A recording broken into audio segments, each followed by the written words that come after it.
एक डाकू जिसके खून से सने हाथ कभी यात्रियों को लूटने और मारने से पीछे नहीं हटते थे, वही इंसान आगे चलकर इतना महान बना कि उसे आदि कवि यानी सबसे पहला कवि कहा जाने लगा। हम बात कर रहे हैं महर्षि वाल्मीकि की, जिसके बिना रामायण की कल्पना भी नहीं की जा सकती। लेकिन सवाल ये उठता है, आखिर ऐसा क्या हुआ कि जंगलों में खून खराबा करने वाला एक निर्दयी डाकू अचानक से तपस्वी बन गया और फिर अपने शब्दों से पूरी मानवता को दिशा देने वाला महाकवि बन गया। कहानी यहाँ से रहस्यमय हो जाती है। इसमें छुपे हैं आध्यात्मिक चमत्कार, गहरी शिक्षाएं और जीवन बदल देने वाला ज्ञान। तो दोस्तों, इस वीडियो को अंत तक जरूर देखिए, क्योंकि आज आप सुनने जा रहे हैं वो सफ़र डाकू रत्नाकर से महर्षि वाल्मीकि बनने का, जो आपको सोचने पर मजबूर कर देगा कि इंसान चाहे कितना भी बुरा क्यों ना हो, अगर उसके भीतर बदलाव की आग जग जाए तो वो खुद को और पूरी दुनिया को बदल सकता है। दोस्तों, हर इंसान बुरा पैदा नहीं होता। रत्नाकर भी एक साधारण ब्राह्मण परिवार में पैदा हुआ था। उसका बचपन बहुत साधारण था, लेकिन किस्मत जैसे उसके साथ खेल कर रही थी। गरीबी और अभावों ने उसके जीवन को घेर लिया। कहते हैं, जब इंसान को पेट भरने के साधन ना मिले तो वो सही और गलत का फर्क भी भूल जाता है। रत्नाकर भी धीरे धीरे गलत राहों पर भटकने लगा। छोटी मोटी चोरी से शुरुआत हुई, फिर वो लूटपाट तक जा पहुंचा। जंगल उसका घर बन गया और यात्रियों पर हमला उसका काम। समय के साथ उसका दिल कठोर होता गया। लोग उसके नाम से कांपने लगे। वो अपने परिवार के लिए पैसे जुटाने को इसे सही ठहराता, लेकिन असल में वह अपराध की गहरी खाई में डूब चुका था।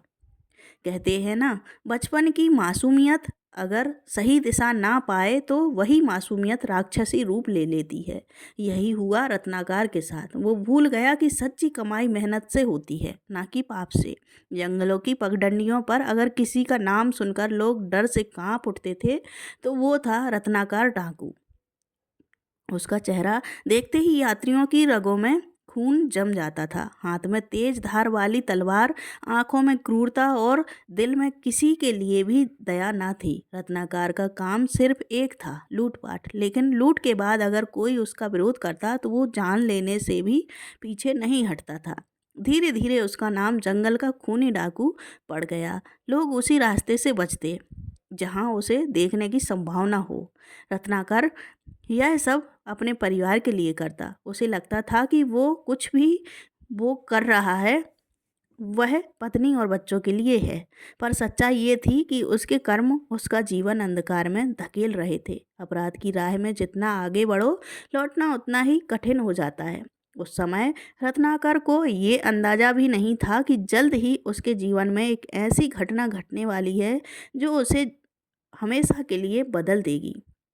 एक दिन की बात है, रत्नाकर हमेशा की तरह जंगल में घात लगाकर बैठा था। तभी सामने से एक तेजस्वी ऋषि आ रहे थे। उनके चेहरे पर अद्भुत तेज था, आंखों में गहरी शांति और कदमों में अडिग विश्वास। वो थे महर्षि नारद। रत्नाकर ने जैसे ही उन्हें देखा, तलवार उठाई और गरज कर बोला, रुको, जो कुछ भी है सब निकाल दो, वरना जान से मार दूंगा। लेकिन आश्चर्य की बात यह थी कि उस ऋषि के चेहरे पर जरा भी डर नहीं था। नारद जी शांत स्वर में बोले, बेटा, तुम ये पाप क्यों कर रहे हो? क्या तुम्हें लगता है कि इन पापों का फल तुम्हारे परिवार वाले भी बांटेंगे? रत्नाकर चौंक गया। पहली बार किसी ने उसकी तलवार के सामने डरने की बजाय सवाल किया था। वो गुस्से में बोला, हाँ, मेरा परिवार मेरे साथ है, मेरे लिए ही तो मैं ये सब करता हूँ। नारद मुस्कुराए और बोले, तो जाओ, उनसे पूछ कर आओ कि क्या वे तुम्हारे पापों का हिस्सा बनने को तैयार हैं। यही वो प्रश्न था जिसने रत्नाकर के जीवन की दिशा बदलनी शुरू कर दी। रत्नाकर को लगा कि ऋषि नारद का सवाल तो आसान है, उसका परिवार जरूर कहेगा, हाँ, हम तुम्हारे साथ हैं। यही सोचकर वह तेज कदमों से घर पहुंचा। पत्नी और बच्चों के सामने जाकर उसने गर्व से कहा, मैं तुम्हारे लिए रोज अपनी जान जोखिम में डालकर यात्रियों को लूटता हूँ। बताओ, क्या मेरे इन पापों का फल तुम सब मेरे साथ बांटोगे? लेकिन जवाब सुनकर उसका दिल कांप उठा। पत्नी ने साफ कहा, पाप तेरे कर्म हैं, उसका फल तुझे ही भुगतना होगा। हम तो सिर्फ तेरे द्वारा कमाए धन का उपयोग करते हैं, लेकिन पाप का बोझ हम क्यों उठाएं?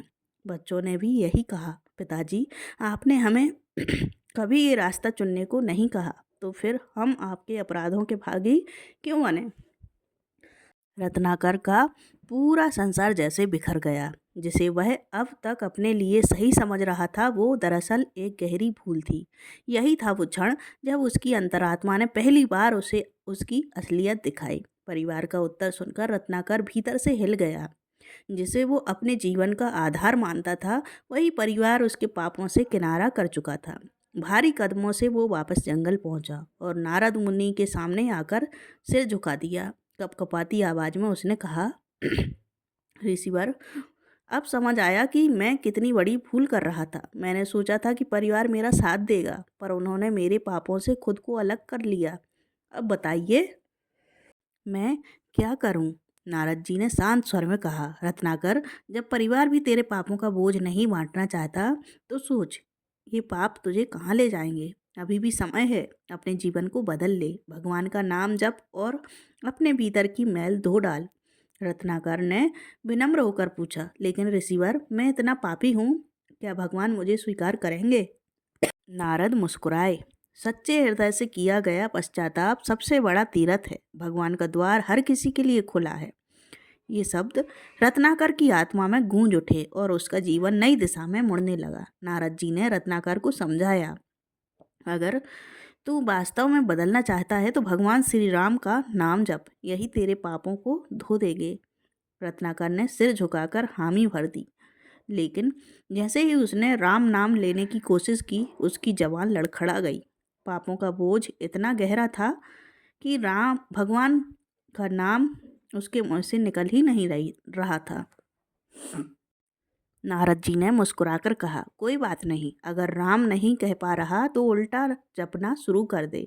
मरा मरा, धीरे धीरे यही राम बन जाएगा। रत्नाकर ध्यान मग्न होकर बैठ गया और लगातार मरा मरा मरा का जाप करने लगा। समय जैसे थम गया। जंगल के पक्षियों की चहचहाट, हवा की सरसराहट और पेड़ों की छाया उसके ध्यान का हिस्सा बन गए। दिन बीते, महीने गुजरे, उसका मन धीरे धीरे पवित्र होने लगा। अपराध की जगह अब उसके भीतर भक्ति और शांति ने घर कर लिया। यही साधना रत्नाकर को उस डाकू से संत की ओर ले जा रही थी, जिसे दुनिया आगे चलकर महर्षि वाल्मीकि कहेगी। रत्नाकर गहरे ध्यान में लीन होकर निरंतर मरा मरा जप कर रहा था। वक्त का उसे होश ही नहीं रहा। कहते हैं, साधना में जब आत्मा पूरी तरह डूब जाती है तो शरीर का बोध मिट जाता है। यही हाल रत्नाकर का हुआ। दिन महीनों में और महीनों सालों में बदल गए।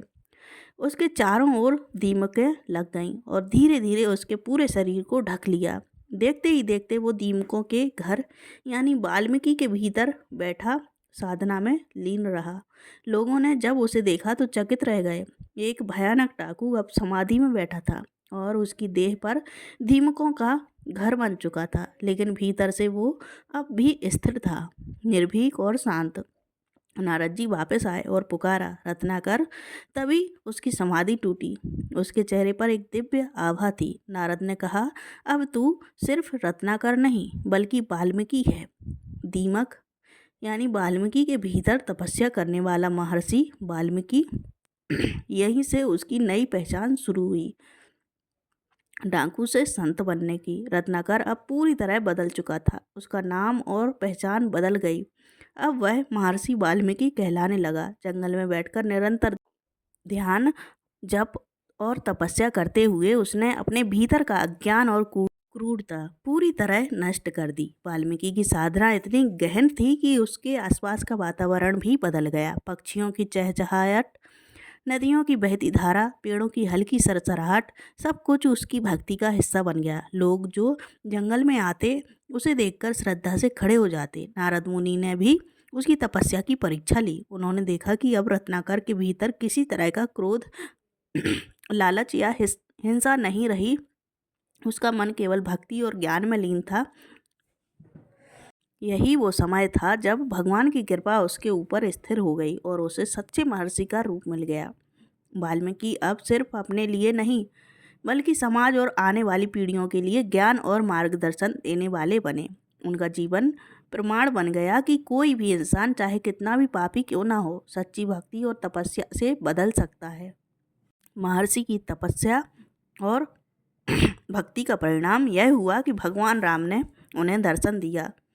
वाल्मीकि ने भगवान राम के आदर्शों और उनके जीवन के प्रेरक कार्यों को देखकर सोचा, क्यों ना मैं इस महान कथा को शब्दों में ढालूं, ताकि आने वाली पीढ़ियां इसे पढ़कर धर्म और भक्ति का मार्ग सीखें। इसी विचार से महर्षि वाल्मीकि ने रामायण की रचना शुरू की। सबसे पहले उन्होंने राम के जीवन के आदर्शों और उनके चरित्र की महानता को समझा। उन्होंने देखा कि कैसे राम ने धर्म का पालन किया, सच्चाई का मार्ग चुना और अपने कर्तव्यों का पालन किया। रामायण केवल एक कथा नहीं, बल्कि जीवन जीने की शिक्षा बन गई। वाल्मीकि ने इसे ऐसे लिखा कि हर व्यक्ति, चाहे राजा हो या सामान्य इंसान, अपने जीवन में धर्म, त्याग और भक्ति को अपना सके। यह सोचकर वाल्मीकि ने पेड़ों के नीचे बैठकर प्राकृतिक वातावरण में गहरी साधना के साथ रामायण की रचना शुरू की। यही उनका महाकाव्य यात्रा की शुरुआत थी। जब महर्षि वाल्मीकि ने रामायण की रचना पूरी की तो इसका प्रभाव अद्भुत था। यह केवल एक कहानी नहीं, बल्कि मानव जीवन का मार्गदर्शक बन गई। लोग इसे पढ़कर अपने कर्मों और विचारों पर ध्यान देने लगे। रामायण में न केवल भगवान राम के वीरता और आदर्शों का चित्रण था, बल्कि यह सत्य, धर्म, भक्ति और करुणा का संदेश भी थी। वाल्मीकि ने इसे इतनी सहज और प्रभावशाली भाषा में लिखा कि कोई भी व्यक्ति, चाहे वह साधारण हो या विद्वान, इसे पढ़कर जीवन में सुधार ला सके। वाल्मीकि के शब्दों में जादू था। उन्होंने दिखाया कि जीवन में चाहे कितनी भी कठिनाइयाँ क्यों ना हो, सच्चाई और भक्ति का मार्ग हमेशा मार्गदर्शन करता है। उनके द्वारा रचित रामायण ने समाज में नैतिकता और आध्यात्मिकता की नींव मजबूत की। यह समय वाल्मीकि के लिए गर्व और संतोष का था। यह केवल खुद के लिए नहीं, बल्कि पूरी मानवता के लिए ज्ञान और धर्म का प्रकाश बन गई। महर्षि वाल्मीकि ने सिर्फ रामायण ही नहीं लिखा, बल्कि जीवन जीने की गहरी शिक्षाएं भी दी। उनके शब्द हमें सिखाते हैं कि चाहे इंसान कितना भी पापी क्यों ना हो, अगर वह सच्चे मन से बदलने का प्रयास करे तो भगवान और आत्मा का मार्ग हमेशा खुला रहता है। वाल्मीकि की शिक्षा में धैर्य, तपस्या और भक्ति का महत्व प्रमुख है। उन्होंने दिखाया कि अपराध और पाप सिर्फ इंसान को नहीं, बल्कि उसके समाज और परिवार को भी प्रभावित करता है। और यही कारण है कि रत्नाकर को अपने पापों का बोध परिवार से मिला। उनका संदेश यह भी था कि जीवन में कभी देर नहीं होती।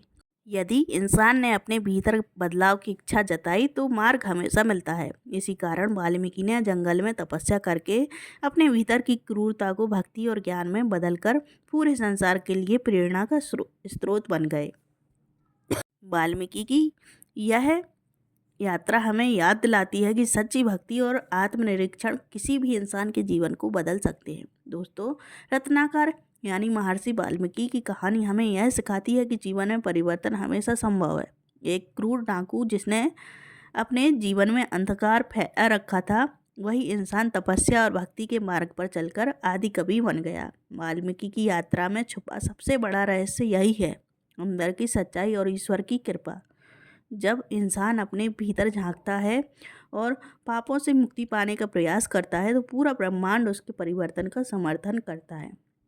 उन्होंने दिखाया कि ज्ञान, भक्ति और तपस्या सिर्फ धर्म का पालन नहीं है, बल्कि यह मानव जीवन को ऊंचाइयों तक ले जाने वाले मार्ग हैं। तो दोस्तों, अगर आप भी अपने जीवन में बदलाव चाहते हैं तो वाल्मीकि की तरह अपने भीतर की अशुद्धियों को पहचानें और ईश्वर की भक्ति में लीन हो जाएं। अगर आपको यह कहानी पसंद आई हो तो वीडियो को लाइक करें, कमेंट और सब्सक्राइब करना मत भूलिए, क्योंकि ऐसे प्रेरक जीवन संदेश हर किसी तक पहुंचने चाहिए। जय श्री कृष्ण।